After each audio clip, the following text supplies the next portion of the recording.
तो जीतेंगे कि नहीं ट्रंप? आपका आकलन क्या कहता है? तगड़े रिपब्लिकन हो गए, जो डेमोक्रेट थे वो और तगड़े हो गए हैं डेमोक्रेट। आपका आकलन क्या कहता है यशवंत जी? जी, आपका आकलन क्या कहता है? ट्रंप जीतेंगे कि हार जाएंगे?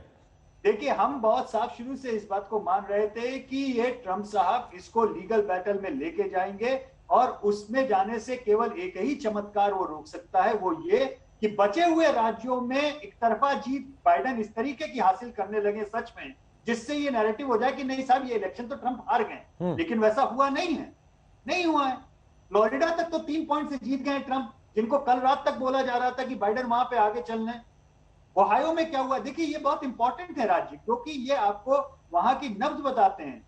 ओहायो में ट्रंप का इस तरह से जीतना एक वर्किंग मिडिल क्लास वाला राज्य है, जहां पे ट्रंप का जीतना कहीं ना कहीं इकोनॉमी जो है, अर्थव्यवस्था के मुद्दे भारी पड़ गए हैं कोरोना वाले मुद्दे पे, जो सारा का सारा मुद्दा बनाने की कोशिश। लेकिन यशवंत जी, इसको हमने आपको आज क्यों आमंत्रित किया? इसलिए कि हम ओहायो की, फ्लोरिडा की, विस्कॉन्सिन की, पेंसिल्वेनिया की बात नहीं करके भारतीय लोगों को भारतीय परिप्रेक्ष्य में, भारतीय तरीके से अमेरिकी चुनाव कैसे होता है और अभी वहां क्या हो रहा है, इसको समझा सकें।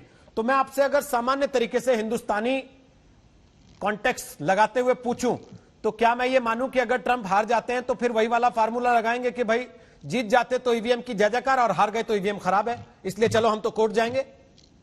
पिछली बार उन्होंने आधा चुनाव गिनती होने से पहले कह दिया था कि हम जीत गए हैं, आओ जश्न मनाते हैं। ये बात केवल ट्रंप पे लागू नहीं होगी, ये बात डेमोक्रेट्स पे भी लागू होगी, बाइडेन पे भी लागू होगी। वो तो कह रहे हैं, और भी ज्यादा खिसियाहट, वो तो कह रहे हैं कि हम पिछली बार दूध के जले हैं, छाछ फूक फूक के पिएंगे, हम रुके हुए हैं, हमें जल्दी नहीं है। लेकिन ये जो नतीजे हैं ये दूध और छाछ वाले नहीं हैं। उनको जिस तरीके से जीतना चाहिए था, कहीं ना कहीं उनकी इंटरनल स्ट्रेटेजी बहुत बड़े तरीके से फेल हुई है। मुझे पूरे इसमें मैं अभी अशोक जी से कमेंट लूं या सुधांशु से कमेंट लूं, उसके पहले वापस एक बार मैं जाना चाहता हूं सुशांत सरीन के पास, क्योंकि आप दोनों की बातों से एक फीलिंग जो आ रही है ना, वो ये कि देखिए जीत रहा होगा जो बाइडेन, आपको लगता होगा, लेकिन मॉरल विक्ट्री तो डोनाल्ड ट्रंप की हो रही है क्योंकि मीडिया ने उनको हरा दिया था।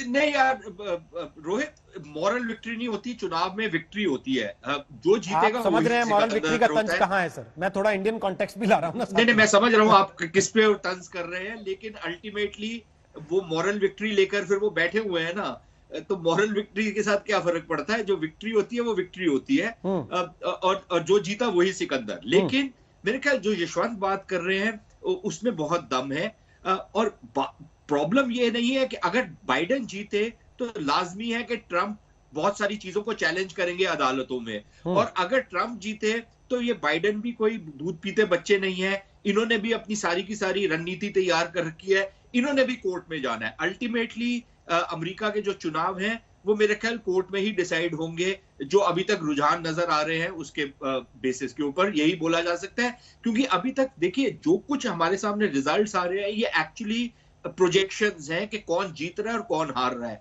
किसी भी स्टेट को पूरी तरीके से उनके वोट्स अभी तक पूरी तरीके से काउंट नहीं हुए, और उस पर जो फाइनल रिजल्ट है उस पर ठप्पा नहीं लगा। एक्चुअली अमेरिका में तो वो 1 महीने के बाद लगता है। अब हमारे यहाँ पर जो चुनाव होता है हम 1 महीना लगाते हैं चुनाव करवाने में, 1 दिन में रिजल्ट आपके हाथ में दे देते हैं।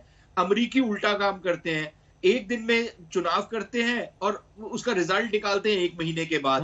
और उसमें जो आशंका होती है वो ये है कि कहीं ना कहीं पर किसी ना किसी ने कोई गोरख धंधा ना किया हो, कि ट्रंप साहब काफी देर से शोर मचा रहे हैं कि ये जितने so called battle ground states हैं इसमें से कई सारे ऐसे हैं जो डेमोक्रेट्स कंट्रोल करते हैं, और कहीं ना कहीं डेमोक्रेट जो है अपनी वहां पर सत्ता में क्योंकि है स्टेट्स में, तो उसका इस्तेमाल करके कोई गोरख धंधा ना कर रहे हो, मेल इन बैलेट्स की तरफ से कोई रिगिंग वगैरह ना कर रहे हो। तो ये वोटर फ्रॉड का एक आशंका काफी देर से जाहिर हो रही है, उसी को लेकर वो कोर्ट में जाएंगे। वही बात उन्होंने आज भी की है। तो अब ये देखना पड़ेगा कि ये हालात किस तरह बैठते हैं और कौन अल्टीमेटली जीतता है। लेकिन अभी ये कहना मेरे लिए तो असंभव है कि कौन जीतता है। एक बड़ी अजीब सी परिस्थिति है यशवंत देशमुख की आज के दौर में। हम बिहार के चुनाव की भी चर्चा कर रहे हैं, 2 राउंड वोटिंग के हो चुके हैं, और लोग इस बात पे टीवी पे आते हैं तो बड़ी खुशी जाहिर करते हैं कि देखो अब बूथ कैप्चरिंग नहीं हो रही, अब बंदूक के दम पे वोट नहीं डल रहा।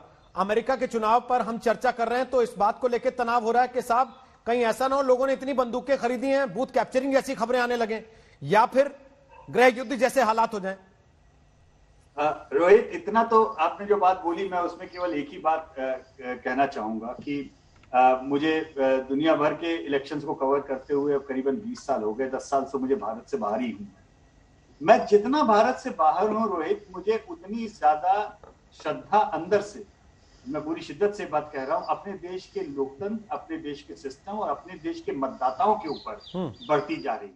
नमस्कार, मैं हूं अंजना ओम कश्यप। हमें उम्मीद है ये वीडियो आपको पसंद आया होगा। लेटेस्ट खबरों के लिए यूं ही देखते रहिए आज तक, और इस वीडियो के पसंद आने पर लाइक, शेयर एंड सब्सक्राइब करना ना भूलें।